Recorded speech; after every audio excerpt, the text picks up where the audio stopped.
But this isn't a place, with all due respect, like Iraq or Afghanistan, that has seen conflict raging for decades. This is a relatively civilized, relatively European, I have to choose those words carefully too, city where you wouldn't expect that or hope that it's going to happen. So it's partly human nature, but they are not in denial. So we need to address this absolute bullshit about the so-called civilized world and civilized countries, and even this talk of the free world and leaders of the free world.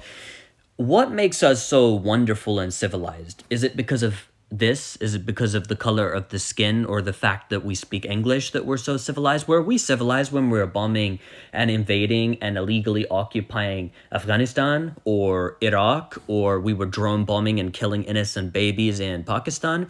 Or were we civilized perhaps when we were destroying Syria or invading Libya? Or are we civilized now when at the same day there was the Russian invasion of Ukraine, the United States of America launched airstrikes on Somalia and also in Yemen?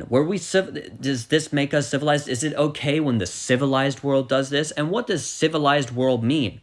What does the rest of the world have which we don't have? Or vice versa? What is it that they're doing which we're not doing, or that we are doing which they're not doing? The only thing I can really think of here when we're talking about the civilized world, because every single country has had a civilization or has a civilization, is the color of our skin. But that's fine to be on your news networks. They won't get canceled for speaking like that. There's going to be no outcry about people talking like this, and they still do on a daily basis.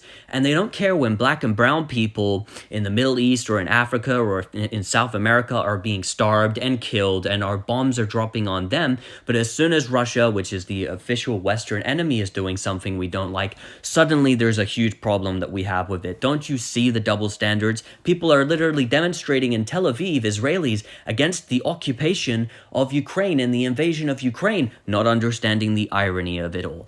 Look in the mirror, look at the actions of your own country first before you start going out and virtue signaling about a country which you couldn't point to on a map, most of these people, before the Russian invasion of Ukraine.